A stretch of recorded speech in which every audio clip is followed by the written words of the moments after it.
محمد وآل محمد وعجل فرجهم. اللهم صل على محمد وآل محمد وعجل فرجهم.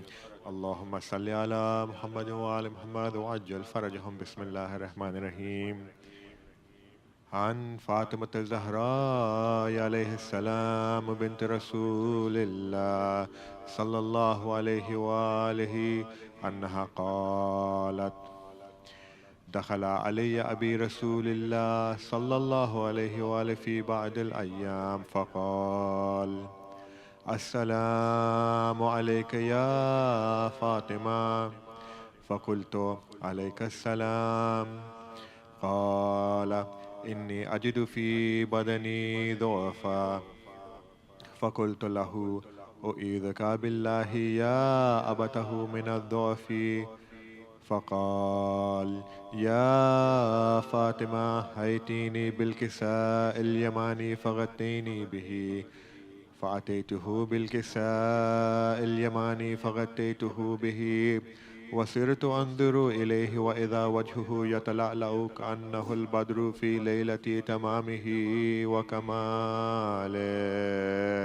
اللهم صل على محمد وآل محمد وعجل فرجهم. فما كانت إلا ساعة وإذا بولدي الحسن عليه السلام قد أقبل وقال: السلام عليك يا أمة. فقلت: وعليك السلام يا قرة عيني وثمرة فؤادي. فقال: يا أمة، إني أشم عندك رائحة طيبة كأنها رائحة جدي رسول الله صلى الله عليه وآله. فقلت: نعم، إن جدك تحت الكساء. فأقبل الحسن نحو الكساء وقال: السلام عليك يا جده يا رسول الله. أتأذن لي أن أدخل معك تحت الكساء؟ فقال: وعليك السلام يا ولدي ويا صاحب هودي، قد أذنت لك. فدخل معه تحت الكساء. فما كانت إلا ساعة وإذا بولدي الحسين قد أقبل وقال: السلام عليك يا أمة. فقلت: وعليك السلام يا ولدي ويا قرة عيني وثمرة فؤادي. فقال لي: يا أمة، إني أشم عندك رائحة طيبة كأنها رائحة جدي رسول الله صلى الله عليه وآله. فقلت: نعم، إن جدك وأخاك تحت الكساء. فدنا الحسين نحو الكساء وقال: السلام عليك يا جدة. السلام عليك يا من اختاره الله.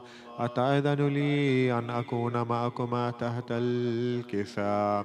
فقال: وعليك السلام يا ولدي ويا شافع أمتي، قد أذنت لك.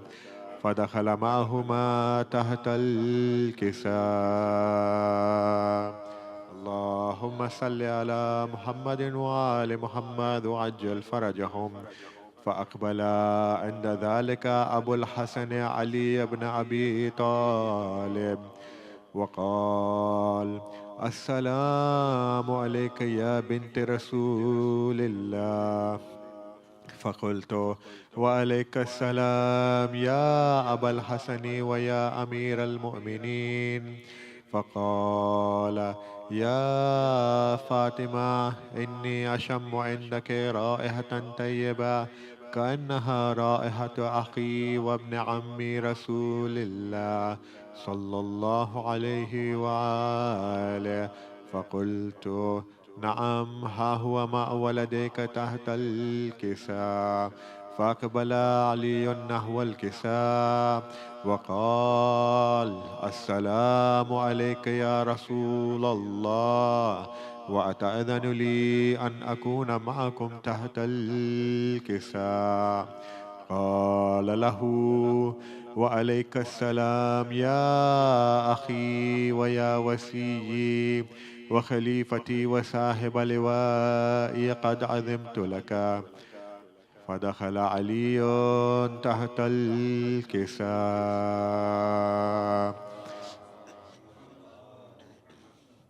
ثم أتيت نحو الكساء وقلت: السلام عليك يا عبتا يا رسول الله، أتأذن لي أن أكون معكما تحت الكساء؟ قال: وعليك السلام يا بنتي ويا بضعتي، قد أذنت لك. فدخلت تحت الكساء، فلما اكتملنا جميعا تحت الكساء، أخذ أبي رسول الله بطرافي الكساء وأومع بيده اليمنى إلى السماء وقال: اللهم إن هؤلاء أهل بيتي وخاصتي وهامتي، لحمهم لحمي ودمهم دمي، يؤلمني ما يؤلمهم ويحزنني ما يحزنهم. أنا حرب لمن حاربهم وسلم لمن سالمهم، وعدو لمن عاداهم ومحب لمن أحبهم. إنهم مني وأنا منهم، فاجعل صلواتك وبركاتك ورحمتك وغفرانك ورضوانك علي وعليهم، وأذهب عنهم الرجس وطهرهم تطهيرا. اللهم صل على محمد وآل محمد وعجل فرجهم. فقال الله عز وجل: يا ملائكتي ويا سكان السماوات، إني ما خلقت السماء مبنيا ولا أرضا مدحيا ولا قمرا منيرا ولا شمسا مذيعة ولا فلكا يدور ولا بحر يجري ولا فلكا يسري، إلا في محبة هؤلاء الخمسة الذين هم تحت الكساء. فقال الأمين جبرائيل: يا ربي، ومن تحت الكساء؟ فقال عز وجل: هم أهل بيت النبوة ومعدن الرسالة، هم فاطمة وأبوها وبعلها وبنوها. اللهم صل على محمد وعلى محمد وعلى. فقال جبرائيل: يا ربي، أتأذن لي أن أهبط إلى الأرض لأكون معهم سادسا؟ فقال الله: نعم، قد أذنت لك. فهبط الأمين جبرائيل وقال: السلام عليك يا رسول الله.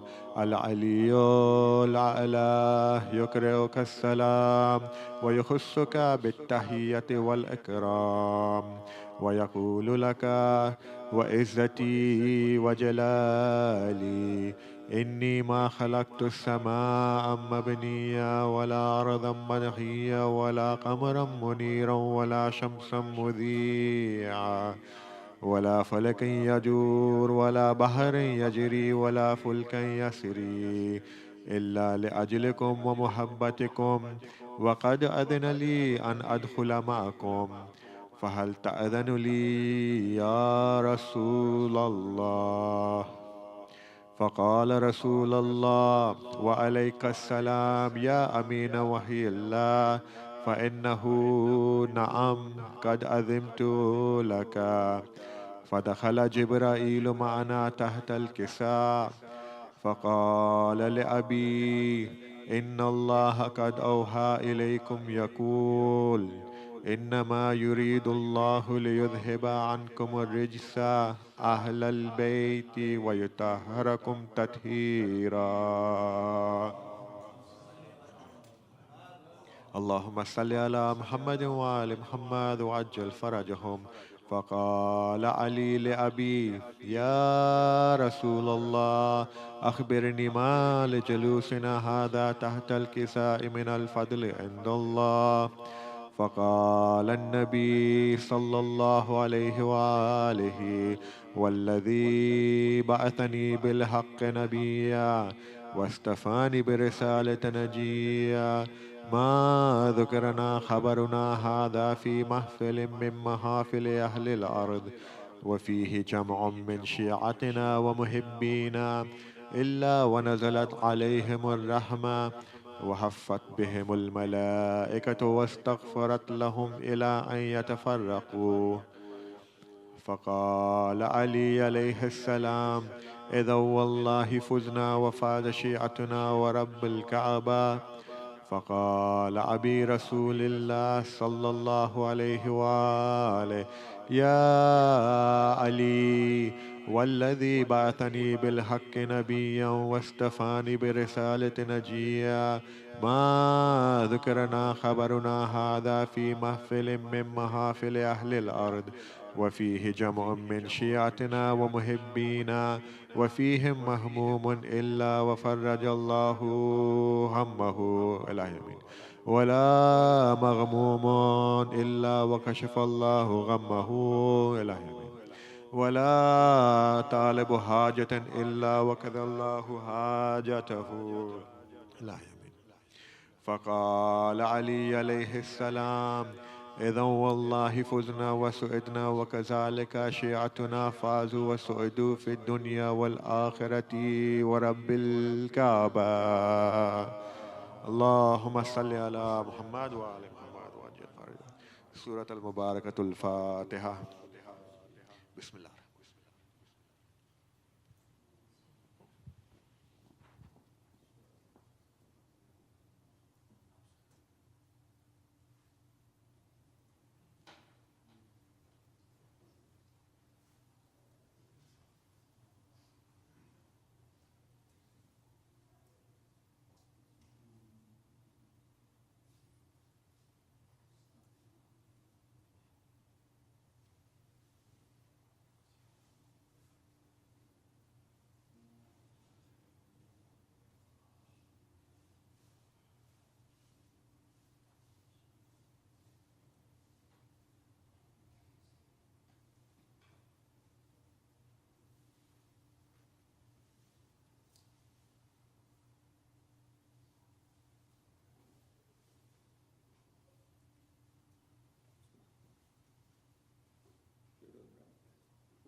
اللهم صل على محمد وآل محمد.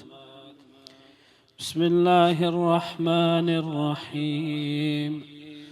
اللهم إني أسألك برحمتك التي وسعت كل شيء، وبقوتك التي قهرت بها كل شيء، وخضع لها كل شيء، وذل لها كل شيء، وبجبروتك التي غلبت بها كل شيء، وبعزتك التي لا يقوم لها شيء، وبعظمتك التي ملأت كل شيء، وبسلطانك الذي على كل شيء، وبوجهك الباقي بعد فناء كل شيء، وبأسمائك التي ملأت أركان كل شيء، وبعلمك الذي أحاط بكل شيء،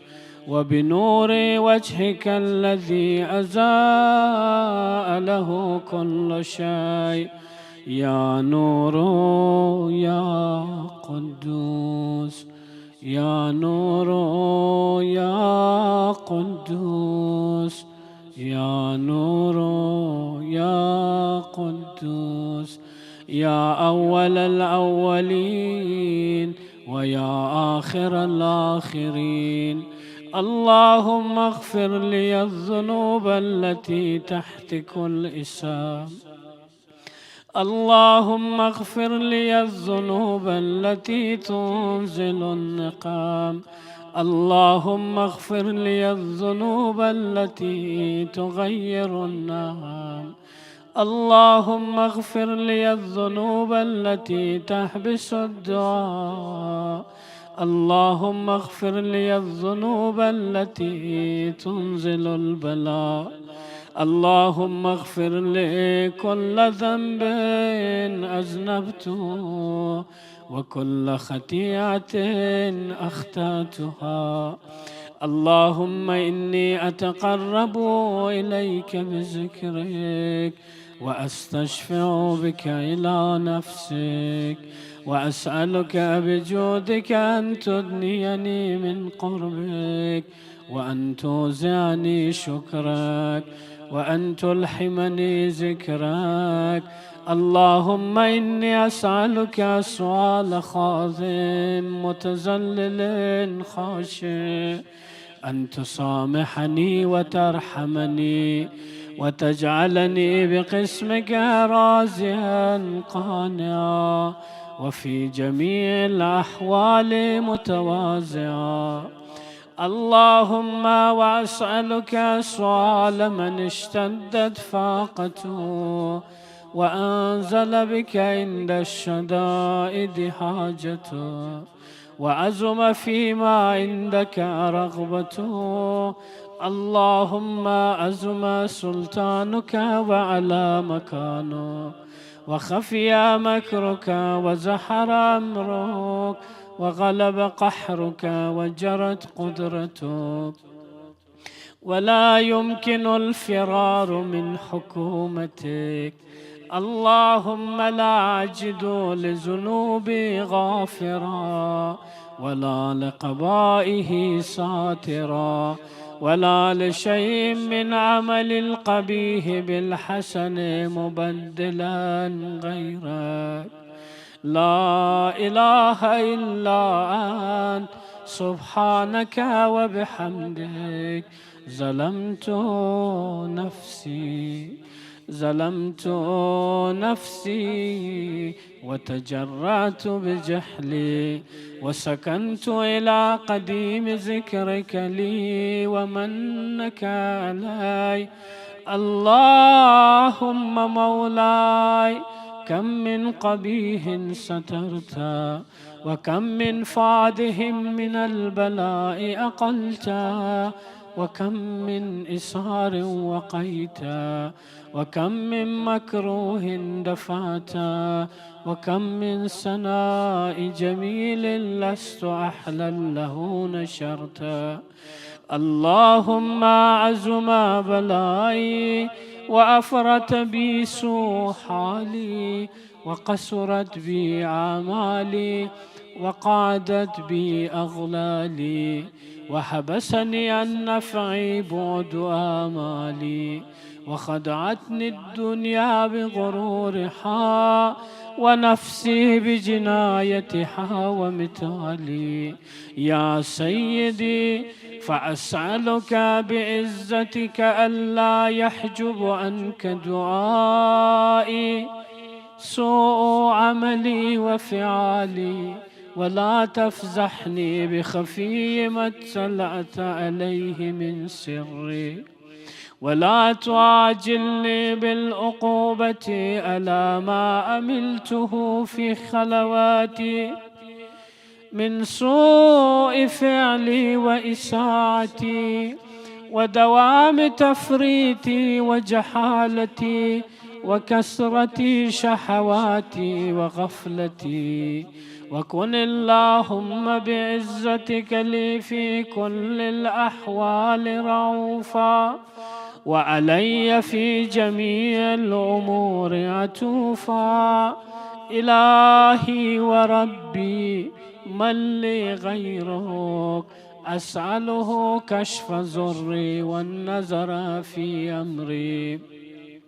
إلهي ومولاي أجريت علي حكما اتبعت فيه هوى نفسي ولم أحترس فيه من تزيين عدوي، فغرني بما أحوى وأسعده على ذلك القضاء، فتجاوزت بما جرى علي من ذلك بعض حدودك، وخالفت بعض أوامرك، فلك الحجة علي في جميع ذلك، ولا حجة لي فيما جرى علي فيه قضاؤك، وألزمني حكمك وبلاؤك، وقد أتيتك يا إلهي بعد تقصيري وإسرافي على نفسي،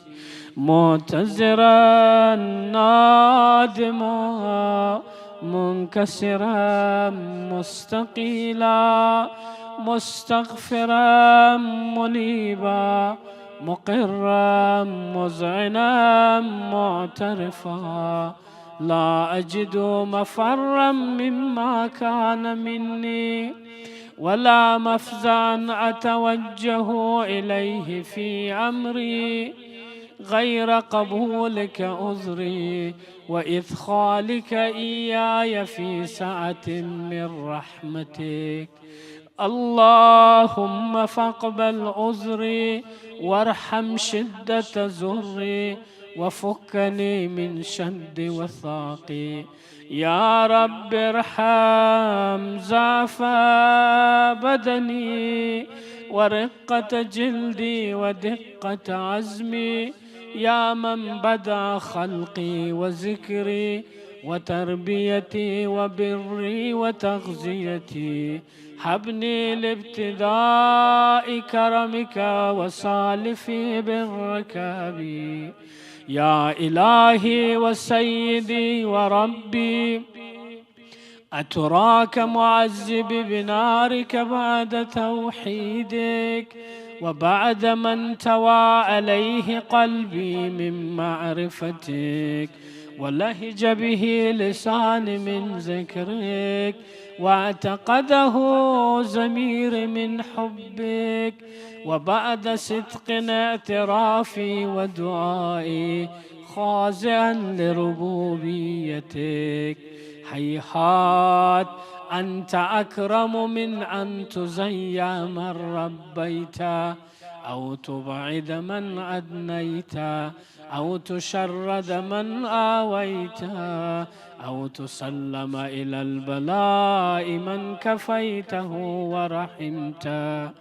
وليت شعري يا سيدي وإلهي ومولاي، أتسلط النار على وجوه خرت لعظمتك ساجدا، وعلى ألسن نطقت بتوحيدك صادقا وبشكرك مادحا، وعلى قلوب اعترفت بإلهيتك محققا، وعلى ضمائر حوت من العلم بك حتى صارت خاشعة، وعلى الجوارح ساد إلى الأوثان تعبدك تايا، وأشارت باستغفارك مذعنا.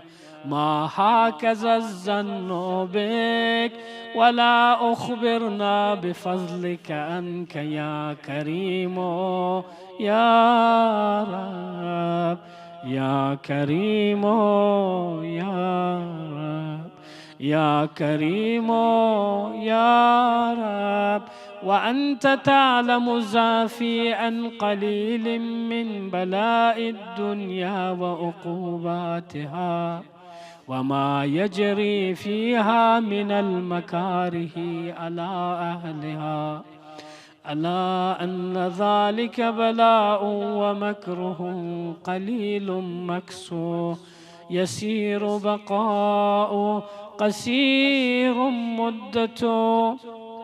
فكيف احتمال البلاء الآخرة وجليل وقوع المكاره فيها، وهو بلاء تطول مدته ويدوم مقامه، ولا يخفف عن أهله لأنه لا يكون إلا عن غضبك وانتقامك وسخطك، وهذا ما لا تقوم له السماوات والأرض.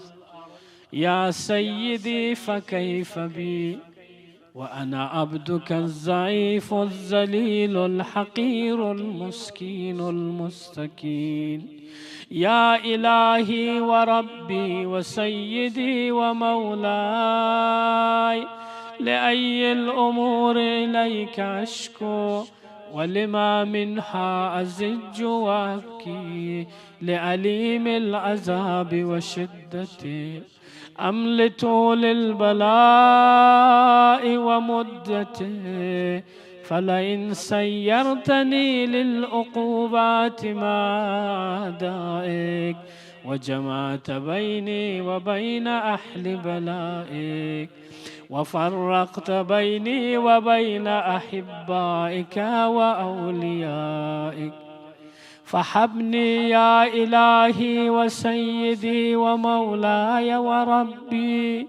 صبرت على عذابك فكيف أصبر على فراقك؟ وهبني صبرت على حر نارك فكيف أصبر عن النظر إلى كرامتك؟ أم كيف أسكن في النار ورجائي عفوك؟ فبعزتك يا سيدي ومولاي أقسم صادقا، لئن تركتني ناطقا لأزجن إليك بين أهلها زجيج العاملين، ولأصرخن إليك صراخ المستصرخين، ولأبكين عليك بكاء الفاقدين، ولأنادينك أين كنت يا ولي المؤمنين، يا غاية آمال العارفين، يا غياث المستغيثين، يا غياث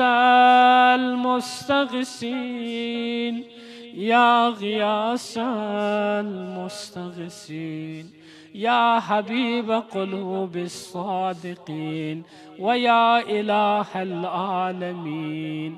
أفتراك سبحانك يا إلهي وبحمدك تسمع فيها صوت عبد مسلم سجن فيها بمخالفته، وضاق تام عذابها بمعصيته، وهبس بين أطباقها بجرمه وجريرته، وهو يزج إليك زجيج معمل لرحمتك، ويناديك بلسان أهل توحيدك، ويتوسل إليك بربوبيتك. يا مولاي فكيف يبقى في العذاب وهو يرجو ما سلف من حلمك؟ أم كيف تعلمه النار وهو يأمل فضلك ورحمتك؟ أم كيف يحرقه لهيبها وأنت تسمع صوته وترى مكانه؟ أم كيف يشتمل عليه زفيرها وأنت تعلم زافا؟ أم كيف يتقلقل بين أطباقها وأنت تعلم صدقا؟ أم كيف تزجره زبانيتها وهو يناديك يا ربا؟ أم كيف يرجو فضلك في إثقه منها فتتركه فيها؟ هيهات ما ذلك الظن بك، ولا المعروف من فضلك، ولا مشبه لما آملت به المؤهل الموحدين من برك وإحسانك، فباليقين أقطع لولا ما حكمت به من تعذيب جاحديك، وقضيت به من إخلاد معانديك، لجعلت النار كلها بردا وسلاما، وما كان لأحد فيها مقرا ولا مقاما، لكنك تقدست أسماؤك، أقسمت أن تملأها من الكافرين من الجنة والناس أجمعين، وأن تخلد فيها المعاندين، وأن تجل ثناؤك قلت مبتدعا، وتتولت بالإنعام متكرما، أفمن كان مؤمنا كمن كان فاسقا لا يستوون. إلهي وسيدي، فأسألك بالقدرة التي قدرتها، وبالقضية التي حتمتها وحكمتها وغلبت من عليه أجريتها، أن تهب لي في هذه الليلة وفي هذه الساعة كل جرم أجرمته وكل ذنب أذنبته، كل جرم أجرمته وكل ذنب أذنبته، وكل قبيح أسررته وكل جهل أملته، كتمته أو أعلنته، أخفيته أو أسحرته، وكل سيئة أمرت بإثباتها الكرام الكاتبين الذين وكلتهم بحفظ ما يكون مني، وجعلتهم شهودا علي مع جوارحي، وكنت أنت الرقيب علي من ورائهم والشاهد لما خفي عنهم، وبرحمتك أخفيت وبفضلك سترت، وأن توفر حظي من كل خير أنزلت، أو إحسان فضلت، أو بر نشرت، أو رزق بسطت، أو ذنب تغفر، أو خطأ تستر، يا رب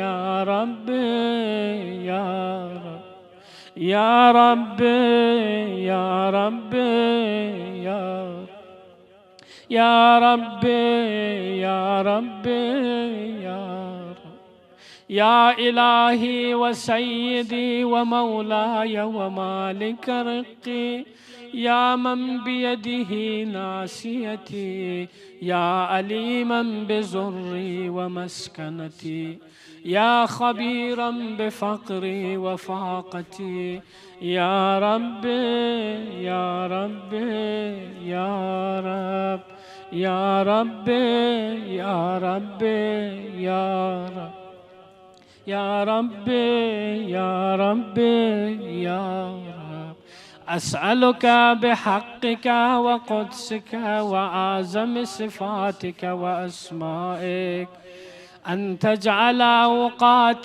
أوقاتي في الليل والنهار بذكرك مأمورا، وبخدمتك موصولا، وأعمال عندك مقبولا، حتى تكون أعمالي وأورادي كلها وردا واحدا، وحالي في خدمتك سرمدا. يا سيدي يا من عليه معولي، يا من إليه شكوت أحوالي، يا ربي يا ربي يا رب يا ربي يا ربي يا رب يا ربي يا ربي يا رب قو على خدمتك جوارحي، واشدد على العزيمة جوانحي، وهب لي الجد في خشيتك والدوام في الاتصال بخدمتك، حتى أسرها إليك في ميادين السابقين، وأسرع إليك في البارزين، وأشتاق إلى قربك في المشتاقين، وأدنو منك دنو المخلصين، وأخافك مخافة الموقنين، وأجتمع في جوارك مع المؤمنين. اللهم ومن أرادني بسوء فأرد، ومن كادني فكد، واجعلني من أحسن عبيدك نسيبا عندك، وأقربهم منزلة منك، وأخسهم زلفة لديك، فإنه لا ينال ذلك إلا بفضلك، وجد لي بجودك، واعتف علي بمجدك، واحفظني برحمتك، واجعل لساني بذكرك لحجا، وقلبي بحبك متيما، ومن علي بحسن إجابتك، وأقلني أسرتي، واغفر زلتي، فإنك قضيت على عبادك بإبادتك، وأمرتهم بدعائك، وزمنت لهم الإجابة، فإليك يا رب نسبت وجهي، وإليك يا ربي مددت يدي، فبعزتك استجب لي دعائي، وبلغني مناي، ولا تقطع من فضلك رجائي، واكفني شر الجن والإنس من أعدائي، يا سريع الرضا، يا سريع الرضا، يا سريع الرضا. اغفر لمن لا يملك إلا الدعاء، فإنك فعال لما تشاء، يا من اسمه دواء، وذكره شفاء، وطاعته غنى، ارحم من راس ماله الرجاء، وسلاحه البكاء، يا سابغ النعم، يا دافع النقام، يا نور المستوحشين في الظلام، يا عالما لا يعلم، صل على محمد وآل محمد، وافعل بما أنت أحلو، وصلى الله على رسوله والأئمة الميامين من آله، وسلم تسليما كثيرا. اللهم صل على محمد وآل الفاتحة. بسم الله.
بر محمد وآل محمد صلوات. بار دیگر نعره صلوات. Brothers, if you can just, I know there's not many people here, if we can just come up a little bit, ماحول ہو جائے گا مجلس کے لیے. اور ایک اور صلوات علی محمد و آل محمد. جزاک اللہ. Brothers and sisters, assalamu alaikum wa rahmatullahi wa barakatuh. As you know, tonight, in addition to the Shab-e-Jumah program, weekly program, we also have the Isale Sawab Majlis for Marhuma Sayyida Jafri bint Muhammad Hassan. And also, forgive me for we have another Isale Sawab Majlis for Marhum, please give me just 1 minute, forgive me, for Marhum Syed Amir Abbas Ibn Dr. Syed Mumtaz Haider, for the marhumeen, for your marhumeen, and for those that have no one to recite for them Surah Fatiha.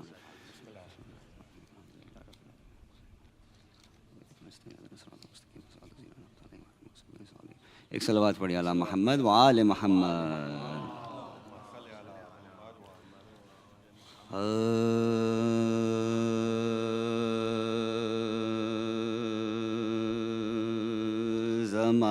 زمانہ مجھ سے نہ پوچھے کہاں کہاں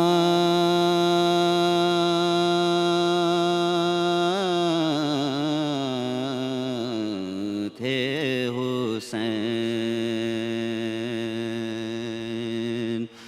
زمانہ مجھ سے نہ پوچھے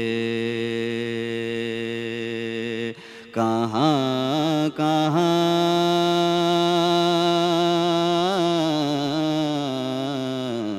تھے حسین. نہا نہ کہیں تھے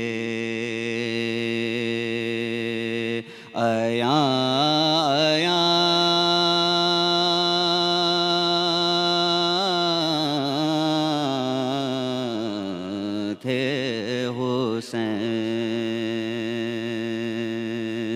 نہا نہ کہیں تھے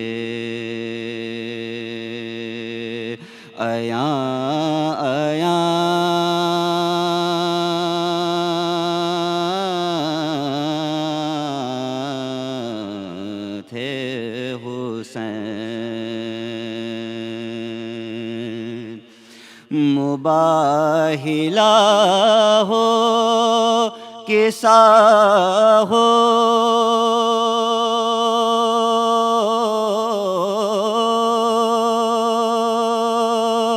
کہ دشت کرب و بلا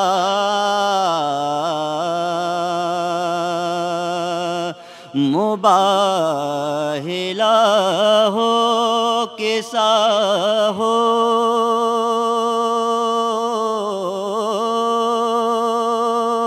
کہ دشت کرب و بلا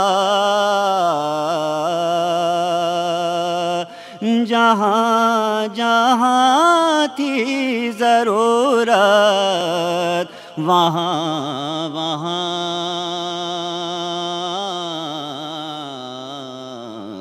تھے حسین. زمانہ مجھ سے نہ پوچھے بر محمد و آل محمد صلوات.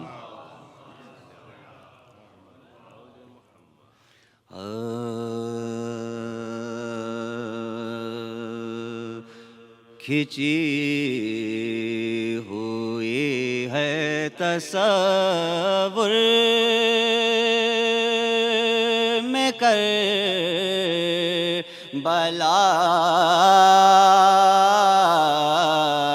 اب تک کھچی ہوئی ہے تصور میں کر بلا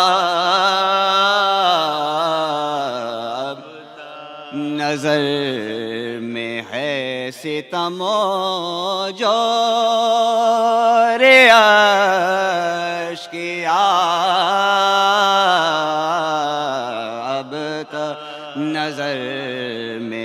ستم و جور اشکیا،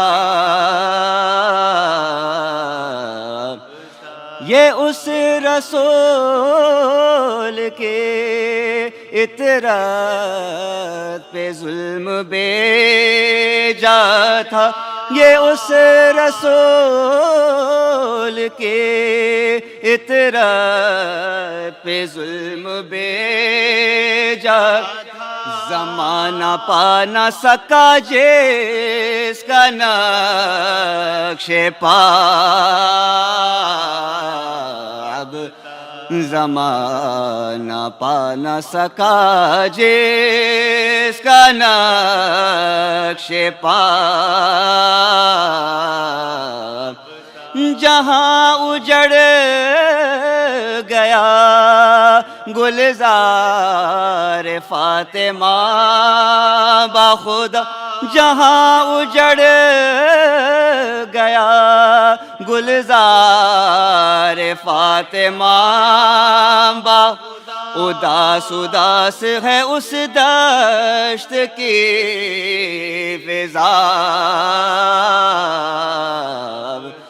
جو کربلا میں قیامت تھی بعد قتل، جو کربلا میں قیامت تھی بعد قتل، سنائی دیتے ہیں وہ نالہ و بکا،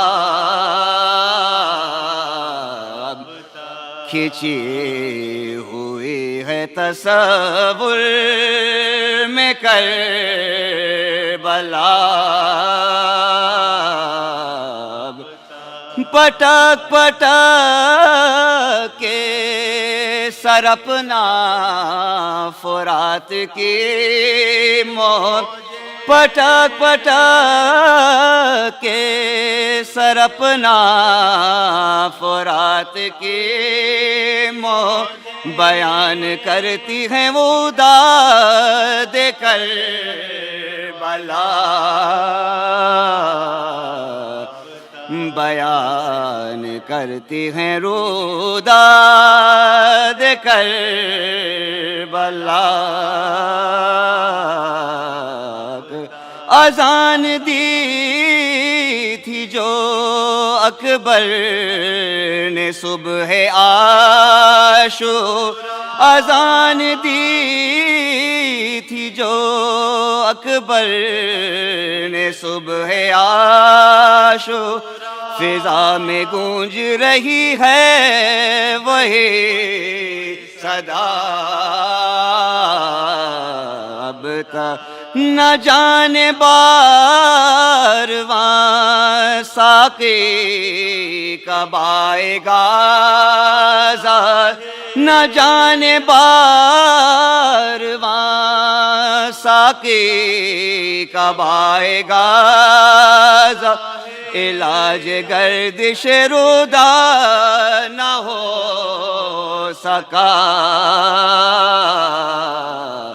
علاج گردش دوران نہ ہو سکا، اب کھینچی ہوئی ہے تصور، سورہ فاتحہ۔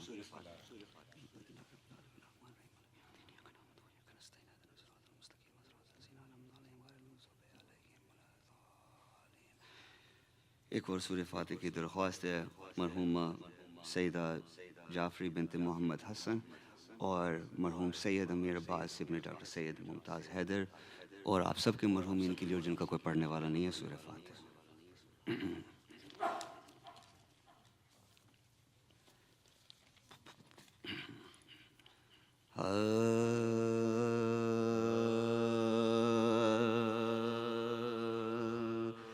ماں زندگی کا مرکز صبر و قرار، ماں زندگی کا مرکز صبر و قرار، ماں ایک چمن ہے جس میں مسلسل بہار، ماں لطف ہے سکون ہے شفقت ہے پیار، ماں ایک عظیم نعمت پروردگار، ماں ایک عظیم نعمت پروردگار، ماں ایک در سگاہ ہے عقل و شعور، ماں ایک کہکشاں ہے محبت کے نور، ماں رحمت خدا کی مکمل دلیل اور آئینہ دار قدرت رب جلیل، اور ابر کرم ہے جذبہ الفت کی جھیل، اور ماں اصل میں خلوص کی ایک سلسبیل، ماں اصل میں خلوص کی ایک سلسبیل، اور ممتا سے بڑھ کے جذبہ اعلیٰ کوئی نہیں، ماں سے زیادہ چاہنے والا کوئی، ماں سے زیادہ چاہنے والا کوئی، اور بچہ ہو یا جوان ہو عورت ہو یا کہ مرد، اور آتی ہے ماں کی یاد تو ہوتا ہے دل میں، اور ماں کے بغیر دل سے نکلتی ہے اور اس غم سے اولیاء کے بھی چہرے ہوئے ہیں، اور ماں کو کرے گا کوئی فراموش کس، ماں سے جدا رہے تو رہے ہوش کس، اور ایسی ماں جو نیک ہو پرہیزگار، ایک سچی مومنہ ہو عبادت گزار، اور جس کو رسول و آل محمد سے اور فضا کی پیروی میں جو مصروف کار، اور کس طرح ضبط محشر جذبات کے الفاظ ساتھ چھوڑیں تو کیا بات کی، اور البتہ ایک طریقہ ہے وہ آزمائے، آل نبی کے درد کا قصہ سنائے، اور یعنی غم حسین میں آنسو بہا، اور ان آنسوؤں کا قلب پہ مرہم لگا، اور سبت نبی کی یاد کو عنوان کے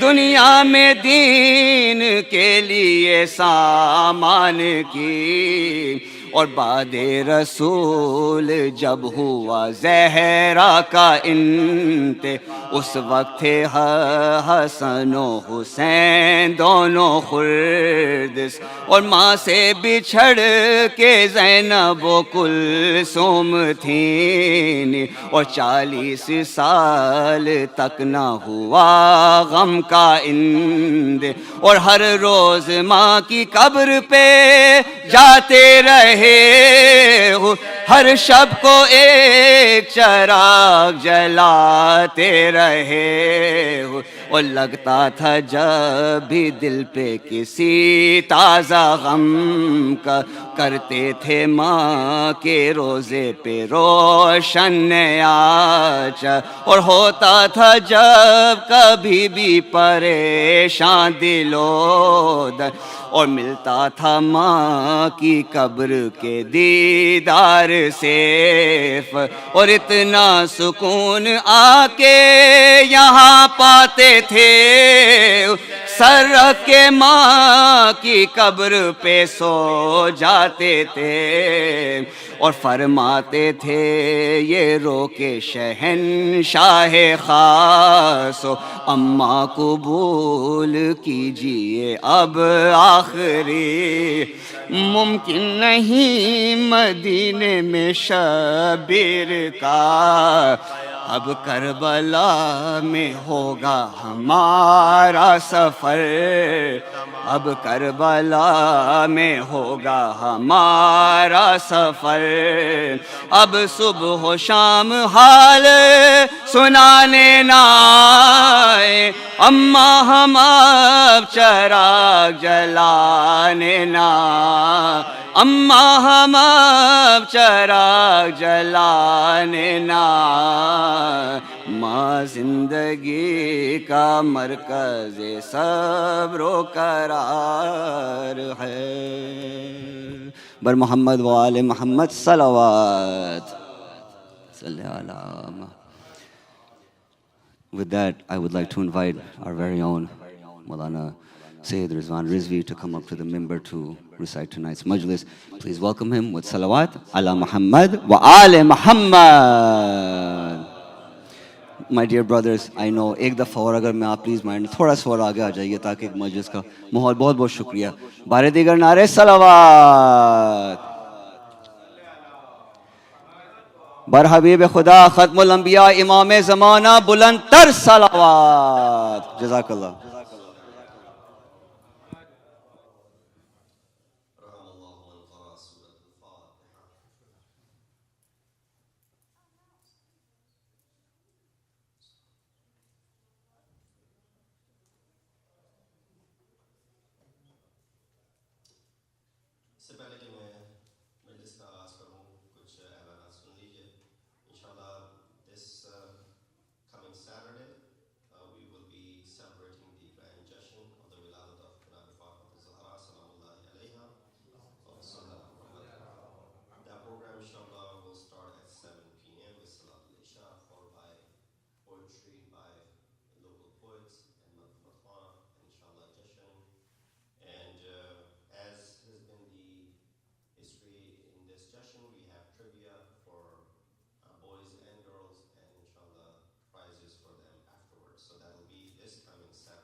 وطهرهم تطهيرا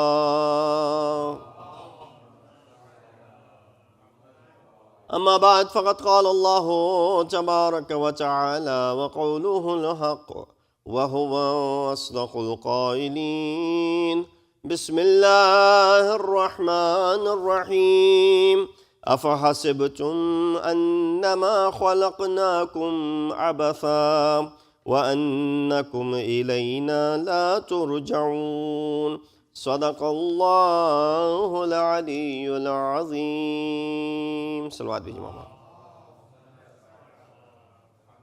السلام عليكم ورحمة الله وبركاته. Isal Sawab Majlis, we ask Allah subhanahu wa ta'ala to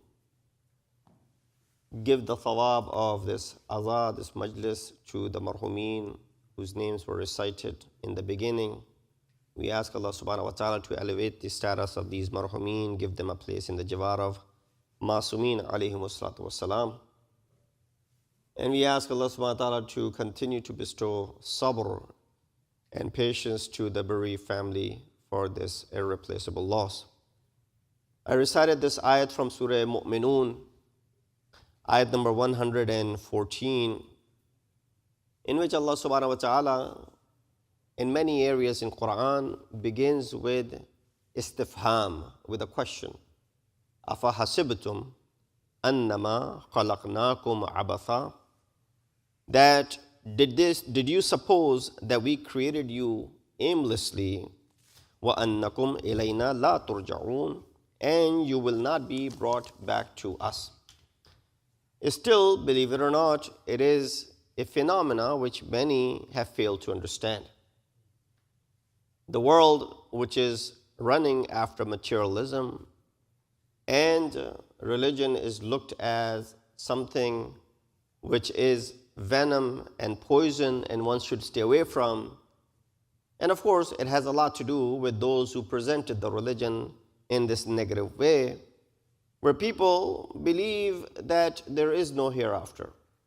They believe that we are here in this world, and whatever we do, and eventually we'll die and we'll be part of the dust, and there isn't any hereafter, and there is no creator, there's no Khuda, there's no God, and none of those things exist.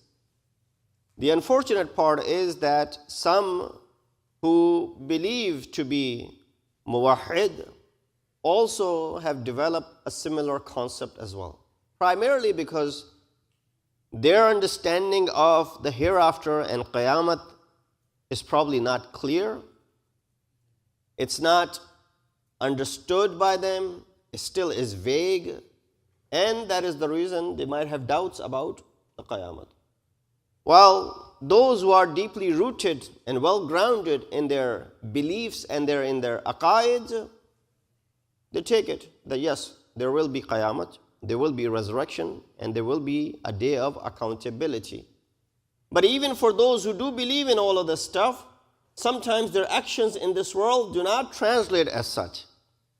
That if I believe that there is Qiyamah, I believe that there is accountability, I believe that I will be held accountable tomorrow, then why is my action still not in line with what Allah subhanahu wa ta'ala wants it to be? So here we see there's a person who doesn't believe in it at all, and then there's a person who believes, yet his actions and his amal are not in conformity, are not aligned with what he should be reaping and harvesting on the day of judgment. So therefore Allah subhanahu wa ta'ala in many places in Quran poses this question, أَفَحَسِبْتُمْ أَنَّمَا خَلَقْنَاكُمْ أَبَثًا. That do you think that we have created you in vain?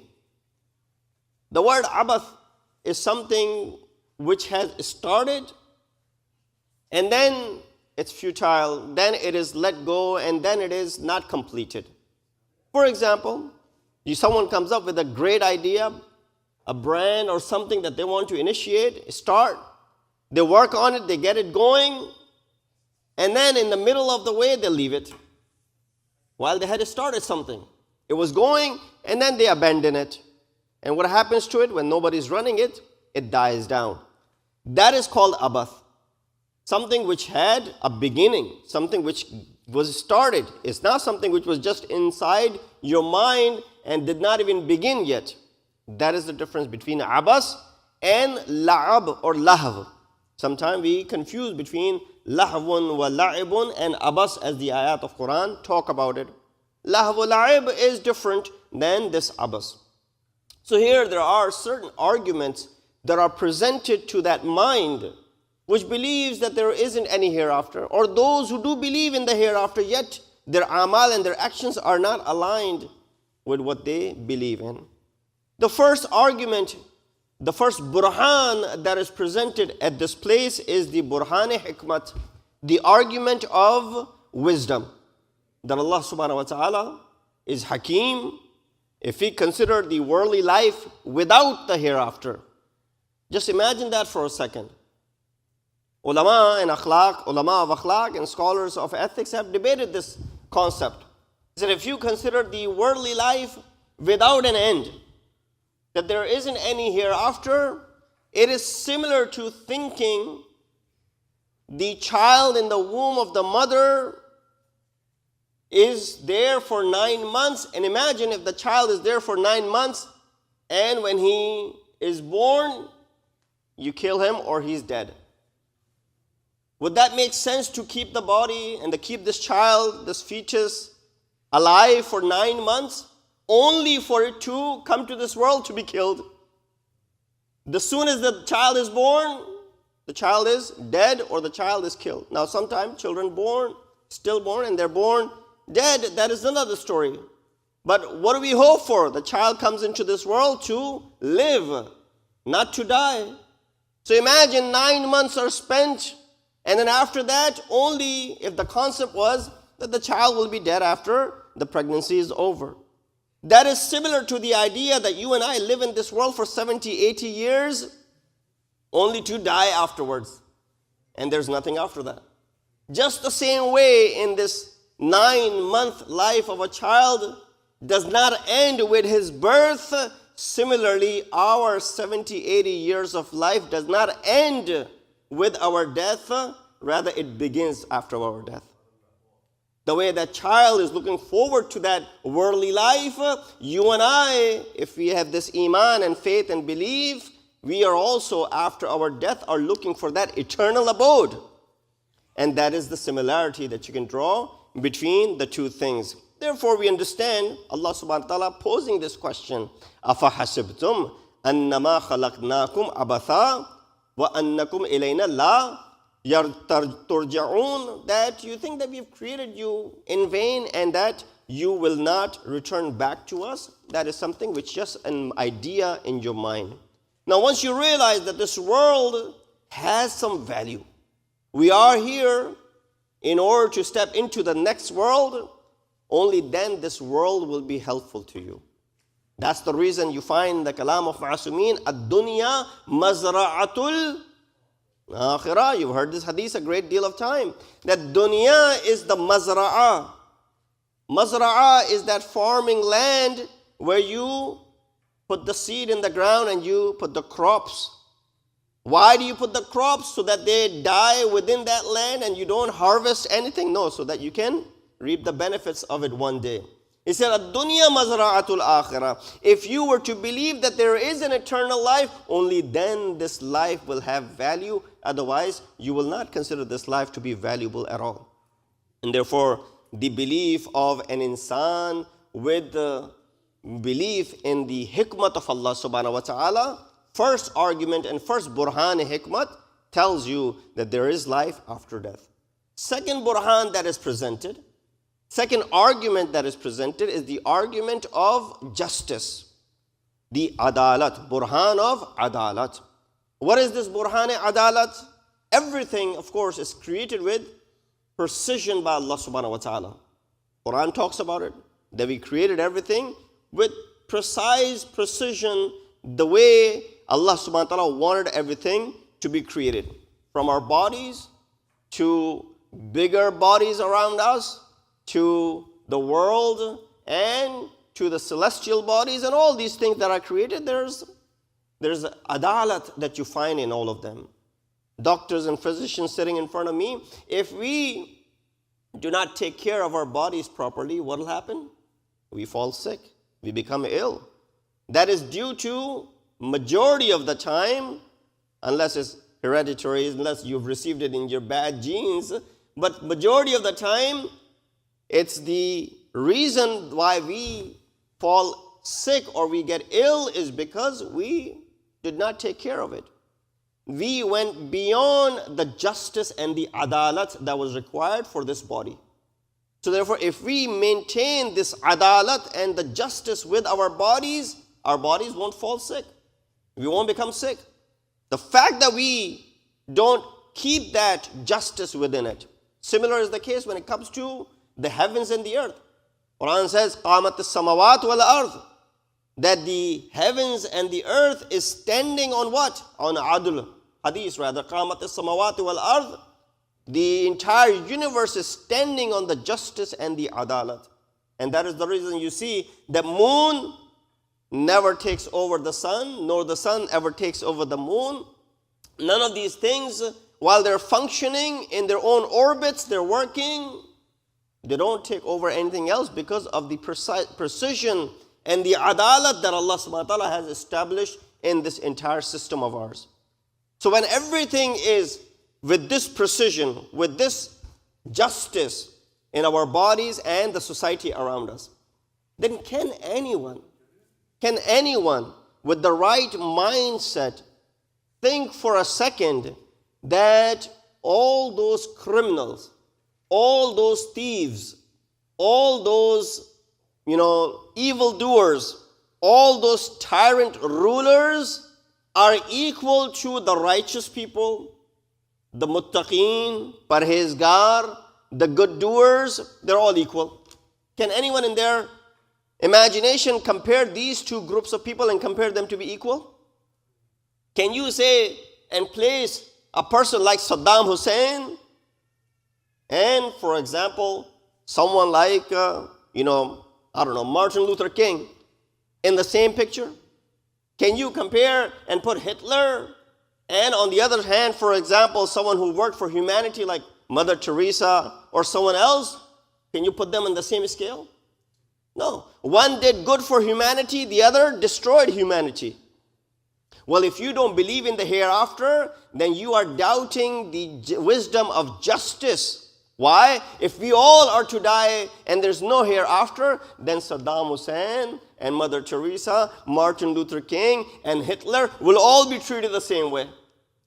There's no way of, and majority of the time, many of those criminals who get away from the worldly courts, as International Court of Justice has already claimed and said that so-and-so is found to be genocidal and the arrest warrants are there, but the person will get away with it. Nobody will arrest him. He'll get away with it. And many such people get away with something like this. So when they get away with these sort of genocides that are happening, and those who are good doers, those who are praying that these things stop, if there isn't any hereafter, then everyone is on the same scale. Why? Because they could not be provided any justice in this world. Where will all this justice be taken care of? In the hereafter, where the punishment for the tyrant and the unjust will be given duly, and the reward to the righteous and those who are just will be given as well. Salawat biji Muhammad wa ali Muhammad par. Quran talks about this regarding these worldly punishments. In Surah Qalam it says, أَفَنَجْعَلُ الْمُسْلِمِينَ كَالْمُجْرِمِينَ. Do you think that we will make or consider mujrimeen, the criminals, to be similar to those who are Muslimin? Muslimin over here could be those who are, submissive to the command of Allah subhanahu wa ta'ala. مَا لَكُمْ كَيْفَ تَحْكُمُونَ. How do you judge? What is wrong with your reasoning? أَمْ نَجْعَلُ الَّذِينَ آمَنُوا وَعَمِلُوا الصَّالِحَاتِ. Those who have brought iman and those who have done amal saleh, are we going to put them equal to kal mufsideen? Those who have done fasad in this land? You think these two are equal and they're going to be treated the same way? Am naj'al al-muttaqina kal-fujjar. You think we're going to go ahead and put muttaqin and the pious close and next to those who are fujjar, fajir, those who committed indecency openly? You think these two will be sitting next to each other and they will be treated the same way? No. We have made mawazeen and the justices and the scales of balance, and all will be given what they have earned themselves in this world. So therefore, bringing you back to the argument, the second argument of justice of Allah subhanahu wa ta'ala demands that if this was not there, then you think many of the folks in the world, those who are good and those who are evil, will be treated equally because there isn't any hereafter. Salawat biji Muhammad wa ali Muhammad par. The third argument in this regard is the argument of objective, hadaf, aim. What is the purpose? Burhane hadaf, as they call it in ilm kalam or in ilm falsafa. What is burhane hadaf? Hadaf or objective is, opposed to the ideas of the materialists that there is an objective to this world. Allah subhanahu wa ta'ala created us with a purpose in this life. As the ayat that I recited in the beginning opposed the concept saying, do you think that afa hasibtum annama khalaqnakum abatha? On the contrary, Allah subhanahu wa ta'ala said, no, we actually created you for a purpose and the reason. You forget the ayat of Surah Dhariyat where it says, وَمَا خَلَقْتُ الْجِنَّ وَالْإِنسَ إِلَّا لِيَعْبُدُونَ. We have created insan, mankind and jinn, so that they may do what? That they may worship us for the purpose of ibadat. The reason why we are created is for the ibadat of Allah subhanahu wa ta'ala. The reason we are created is for the qurb and the closeness. That's why we make dua what? Qurbatan ilallah. After every one of our ibadat, in the niyat, we make this dua. Our purpose of the khilqat of insan is to earn this prosperity, is to earn this perfection in this world. And that is the reason you've been sent over here. Otherwise, there's no hadaf, there's no reason for one to be here. If the life ended with death, will this objective be achieved? No. So therefore, resurrection and qayamat is absolutely necessary. Allah subhanahu wa ta'ala gave a few reasons for the perfection of insan. He says, I do not need your ibadat. But if you do perform these ibadat, which is the maqsad of your khilqat. Again, I'll recite the ayat. It says, وَمَا خَلَقْتُ الْجِنَّ وَالْإِنسَ إِلَّا لِيَعْبُدُونَ. I did not create insan and jinn except that they may do my ibadat. Now, if you were to minimize ibadat to salat and saum and hajj and zakat and khums and amr bil maruf and nahi anil munkar, then you have limited ibadat. Ibadat is a sphere which is beyond all of these obligations that are sometimes individual and sometimes they're communal and at the community level. Ibadat is beyond that. Anything that is done for the sake of Allah subhanahu wa ta'ala and does not contradict the tenets of the religion is considered to be ibadat. Your breathing sometimes becomes ibadat. Your breathing sometimes becomes kufr. Your sleeping sometimes becomes ibadat. Your sleeping sometimes becomes haram, right? Your speaking sometimes is ibadat, and sometimes remaining silent considered to be haram for you, and vice versa. All of these things are considered to be ibadat. So Allah created us for the sake of what? For the sake of worship. So don't just limit this concept of worship just to namaz and roza and hajj and zakat. It is beyond that. And once we go beyond that, don't forget the salat. Now on the contrary, you find a lot of people say, well, ibadat is not only the name of worshipping Allah subhanahu wa ta'ala 5 times a day. Yeah, that is not only ibadat, but that is at least part of it. So don't neglect this very basic ibadat of yours because ma'asumeen never neglected it. You know, the materialist people, their concept of this world, a person came to our sixth Imam Ja'far as-Sadiq alayhi salatu wa salam. He said, Imam, he was probably from one of the Ahl al-Kitab, Yahudi or an Isai. He said, you are a Muslim, I'm not a Muslim. And you say, well, this world is a Jannat for a kafir and it's Jahannam for a mu'min. And in the hereafter, it'll be vice versa. He said to Imam, sixth Imam was known for his, libas and the way Imam would live in the time of that time. Imam would dress properly, and properly in a sense, he would show that what he had. He said, look, mashallah, you're dressed well. You have more than I do. I'm kafir, you're a Muslim. Yet I am worse than you in this world as far as the materialism is concerned. So how is this world Jannat for me while I am living hand to mouth? And you are enjoying the benefits and the favors of this world. And how is it Jahannam for you? It doesn't make any sense. Imam ﷺ said to him that if you, because you have not brought Iman on Khatmun Nubuwwat, if you were to see your maqam in the hereafter and compare that with your present condition, you'll consider this to be Jannat over that. And then Imam said, if you were to look at my position in the hereafter, compare that to the way I'm living today, you will consider this to be Jahannam for me.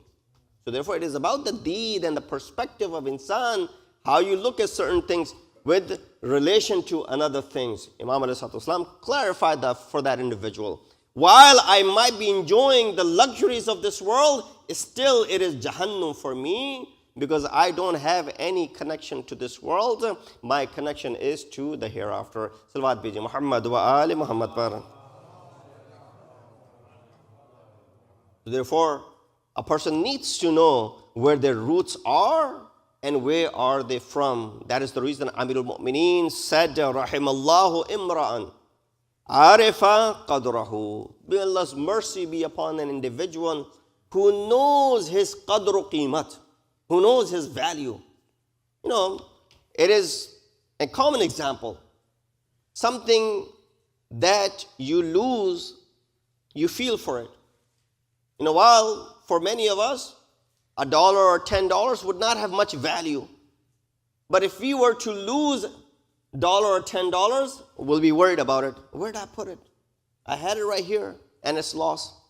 Better yet, I'm sure it has happened to you, that you received a bill and they charged you extra. Maybe $50 extra. Now you're capable of giving that $50, but why in vain? It's not free money, it's hard-earned money. Your electric bill was $50 extra. Right away, you're going to call them. Why is my bill $50 extra? You're going to speak and stay on the line. Wait until you get this resort is sorted out and you get the refund issued. And you feel good about it after the refund has been issued, that they charged me extra for no reason and I was able to get that refund back, regardless of how much the amount was. Yes, of course, if the amount was a lot, then you would go and do anything for it. But even if the amount was very minute, $5, $10, $15, you will still fight for it. Why? You don't want even the smallest of the money to go to waste. $10, $5, you don't want that to be wasted. If it's stolen, how you feel about it? You say, let go of it. It's only $10, but you feel because it's something which you did not want to destroy. Even if it's $5, are you going to go ahead and throw it into the fire? No. There's still value that you have for that. There's qimat for that thing. While that is established, the most valuable thing in this world is not that dollar. It's your nafs, and it's your soul, and it's your body, and it's your life. While we are so careful that we shouldn't waste that $5 or that $10, how easily we go ahead and waste the valuable hours and the minutes and the days and the weeks of our life. Have you ever paid attention? This abath, that this ayat in the beginning that I had recited, it says, Afa hasibtum annama khalaqnakum abatha. It's not only talking about the hereafter, but it's also referring to the fact that how we waste and squander the moments that Allah subhanahu wa ta'ala has given to us as far as this life is concerned. When do we realize the value of it? Sixth Imam Ja'far as-Sadiq alayhi wasalam said, if you had 2 days remaining in your life, if doctor told you, God forbid, nobody should be informed of that.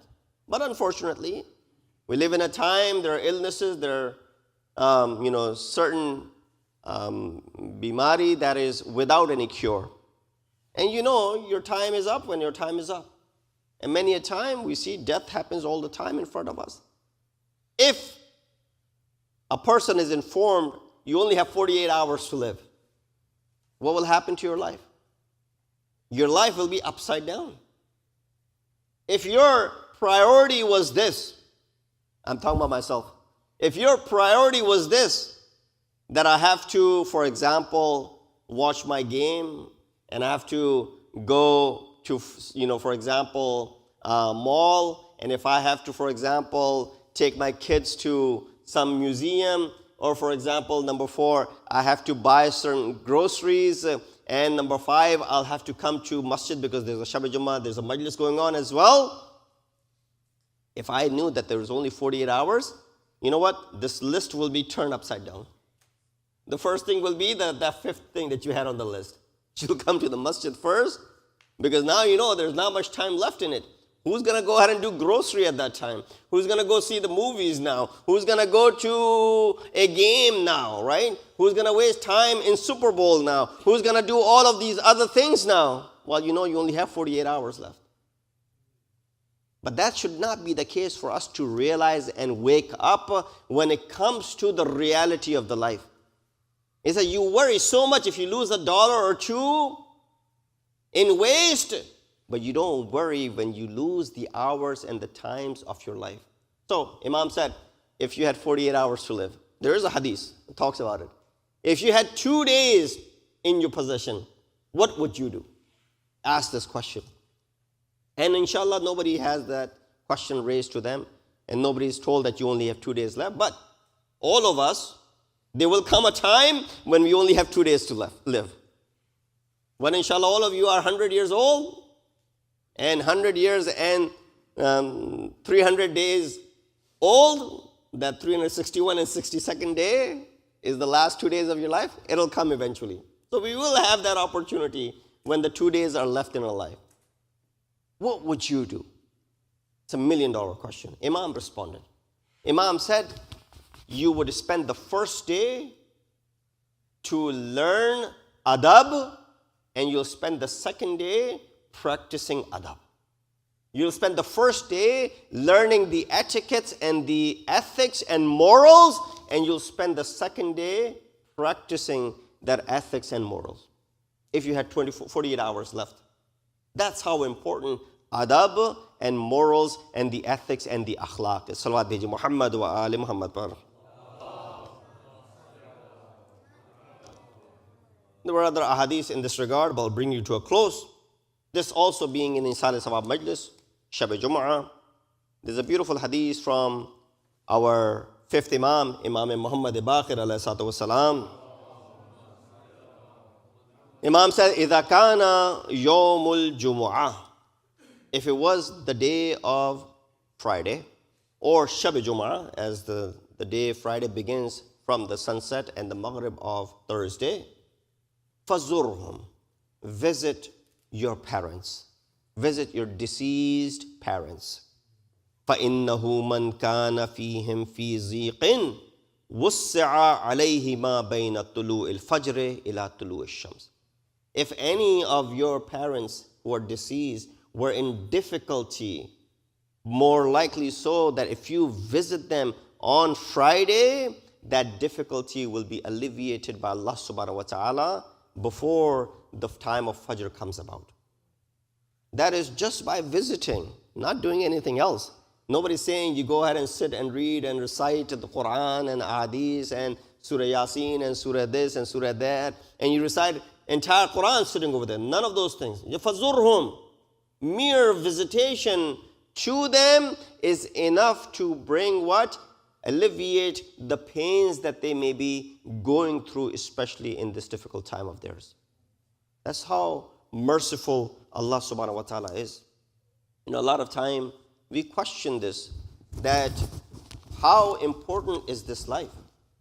A man came to an elderly in the community, and he asked him that, you know, what is maut and what is life? And why are people so scared of maut? he took him to a tree which has been standing for many, many years. He said, this tree is an ancient tree. It's been here for hundreds of years. One day, this tree, which has been providing fruits, which has been providing shadow, which has been providing other things to many creatures, will die. And when the tree dies, it falls over. You think that is the end of the world? He said, no. He said, the tree, when it falls over, the wood will be used to make things that are made of wood. The leaves will be used for soil, for example. The roots and the water in the roots will be used by other animals and the insects. It will become food for them. See, even after the death of a tree, it is still beneficial. And it's not the end of the world. This tree is still benefiting after it has died. You say if a tree has the ability to benefit, while it was alive, it was benefiting people. After the death of a tree, it is still benefiting. And it's not the end of the world. Then you should, as an insan, should be more beneficial. And that is the reason Prophet, when he spoke about إِذَا مَاتَ إِبْنُ آدَمَ, when a person leaves this world, إِنْقَطَعَ عَمَلَهُ إِلَّا أَنْ ثَلَاثٍ. All his actions and amal are cut off except three things. وَلَدٍ صَالِحٍ يَدْعُ لَهُ صَدَقَةٍ جَارِيَةٍ وَعِلْمٍ يُنْتَفَعُ بِهِ. Three things continue to benefit. One is that obedient child that prays for you, makes dua for you. If any investment that you can make, raise an obedient child in this world, the least will be done that after your wafat, that obedient child will pray for you. That dua of an obedient child will be enough for the salvation in the hereafter. Number two, sadaqah jariyah. And number three, any sort of ilm, knowledge that you leave behind which benefits people after you will continue to benefit you in the hereafter as well. So mu'min should not only be beneficial or benefiting others while he or she is alive, but they should be also benefiting others even after their death. And we see that a great deal in the lives of Ma'asumeen. Sayyid al-Shuhada, Imam Hussein, his life is something which is not given in vain. His life was given, this blood irrigated the drying tree of the religion of Islam. The religion of Islam, the tree was dried up and is about to topple and fall off, where Imam ﷺ with his own flesh and blood irrigated the branches, irrigated the roots of this tree that you see the branches even up until today. And that's the sacrifice that we can imagine. But who gave that jazba to Sayyid al-Shuhada? It was the ta'asir of Shir Madar, Janab Fatima. And that's what you look at Sayyida, her tarbiyat has such an important effect on Imam Hussein. What Hussein was capable of doing in Karbala, he also associates the favors to his mother, Janab Sayyida. You see, if it wasn't for Shir Madar of Janab Fatimatul Zahra, the ta'asir of Imam Hussein ﷺ in the inqilab that he brought would not be as such. Who is this Fatima? Who is this Hussein? Is beyond our comprehension. Fatimatul Zahra, she left this world while she was only 18 years old. Masa'ib fell upon her. There's so much that she said, Subbat alayya masa'ibun, law subbat alal ayyam sirna layaliya. So many masa'ib fell upon me. If they had fallen on days, they would have turned into nights. I say, oh Fatima, yes, the masa'ib fell upon you, but you never had to reveal your hair and come to Karbala. Look at your daughter Zainab. Zainab is running from one tent to another. Why? Not to protect her hair, not to protect her chadar and parda. Rather, she's protecting herself from the burning tents. And she picks up Imam Zainul Abidin. And she sees the tent is burning. She says, oh beta, should we die inside the tents that are burning? Or should we save our lives and go out without our veils? Imam said, Ya Ammati, خالتي, oh my aunt, Anti alimatun ghayru muallima. You are alima, you know this better than me. Saving life is far superior than remaining inside without your veils and burning. Janab Zainab came out. Baravi says Zainab would go back and forth into this tent. I said, oh Zainab, is there something valuable that's hidden in there? She responded, all the valuables have been taken away. Yes, but my nephew lays in there. Bimar Karbala. Zainab apne kandhon pe imam ko leke bahar nikli.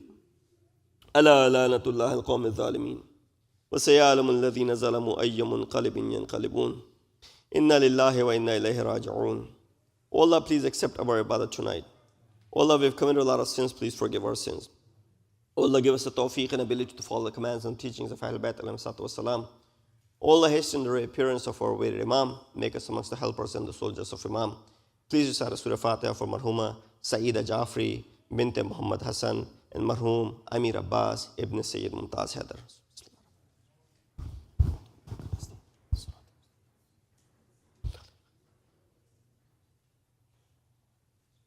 ربنا تقبل منا إنك أنت السميع العليم.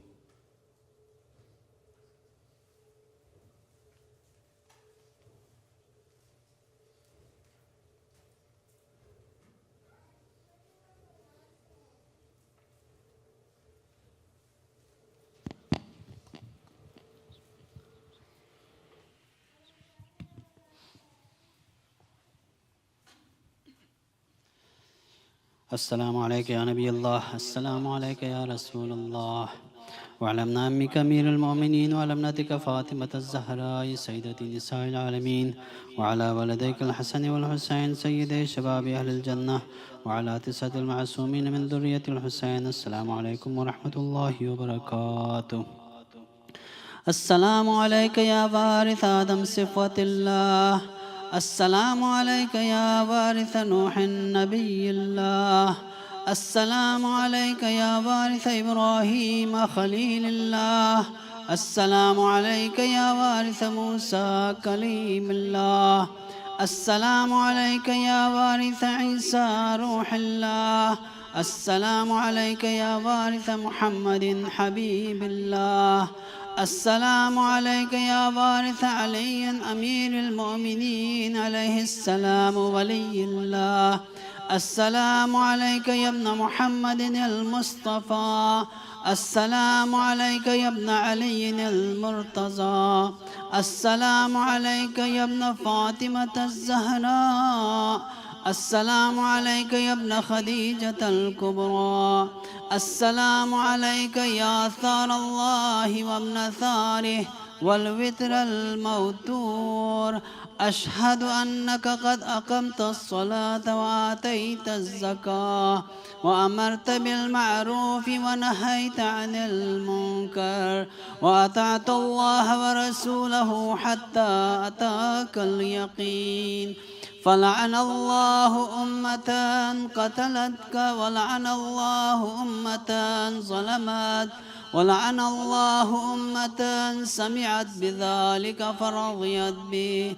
يا مولاي يا أبا عبد الله، أشهد أنك كنت نورا في الأصلاب الشامخة والأرحام المطهرة، لم تنجسك الجاهلية بأنجاسها، ولم تلبسك من ملهمات ثيابها، وأشهد أنك من دعائم الدين وأركان المؤمنين، وأشهد أنك الإمام البر التقي الرضي الزكي الهادي المهدي، وأشهد أن الأئمة من ولدك كلمة التقوى وأعلام الهدى والعروة الوثقى والحجة على أهل الدنيا، وأشهد الله وملائكته وأنبياءه ورسله أني بكم مؤمن وبإيامكم موقن، بشرائع ديني وخواتيم عملي، وقلبي لقلبكم سلم، وأمري لأمركم متبع. صلوات الله عليكم وعلى أرواحكم وعلى أجسادكم وعلى أجسامكم وعلى شاهدكم وعلى غائبكم وعلى ظاهركم وعلى باطنكم. السلام عليك يا ابن رسول الله، السلام عليك يا ابن نبي الله، السلام عليك يا ابن أمير المؤمنين، السلام عليك يا ابن الحسين الشهيد، السلام عليك أيها الشهيد وابن الشهيد، السلام عليك أيها المظلوم وابن المظلوم. لعن الله أمة قتلتك، ولعن الله أمة ظلمت، ولعن الله أمة سمعت بذلك فرضيت به. السلام عليكم يا أولياء الله وأحباه، السلام عليكم يا أصفياء الله وأوداه، السلام عليكم يا أنصار دين الله، السلام عليكم يا أنصار رسول الله، السلام عليكم يا أنصار أمير المؤمنين، السلام عليكم يا أنصار فاطمة سيدة نساء العالمين، السلام عليكم يا أنصار أبي محمد الحسن بن علي الولي الناصح، السلام عليكم يا أنصار أبي عبد الله، بأبي أنتم وأمي طبتم وطابت الأرض التي فيها دفنتم وفزتم فوزا عظيما. فيا ليتني كنت معكم فأفوز معكم. السلام عليك يا أبا الفضل العباس ابن أمير المؤمنين، السلام عليك يا ابن سيد الوسيين، السلام عليك يا ابن أول القوم إسلاما وأقدمهم إيمانا وأقومهم بدين الله وأحوطهم على الإسلام. أشهد لقد نصحت لله ولرسوله ولأخيك فنعم الأخ المواسي. فلعن الله أمة قتلتك، ولعن الله أمة ظلمت، ولعن الله أمة استحلت منك المحارم وانتهكت حرمة الإسلام. فنعم الأخ الصابر المجاهد المحامي الناصر، والأخ الدافع عن أخيه المجيب إلى طاعة ربه، الراغب فيما زهد فيه غيره من الثواب الجزيل والثناء الجميل. وألحقك الله بدرجة آبائك في جنات النعيم. السلام عليك يا غريب الغرباء، السلام عليك يا معين الضعفاء والفقراء، السلام عليك يا شمس الشموس وأنيس النفوس أيها المدفون بأرض الطوس. السلام عليك يا علي بن موسى الرضا ورحمة الله وبركاته. السلام عليك يا صاحب العصر والزمان، السلام عليك يا خليفة الرحمن، السلام عليك يا شريك القرآن، السلام عليك يا إمام زماننا، عجل الله تعالى فرجه وسهل الله مخرجه وجعلنا من أنصارك وأعوانك. السلام عليك ورحمة الله وبركاته.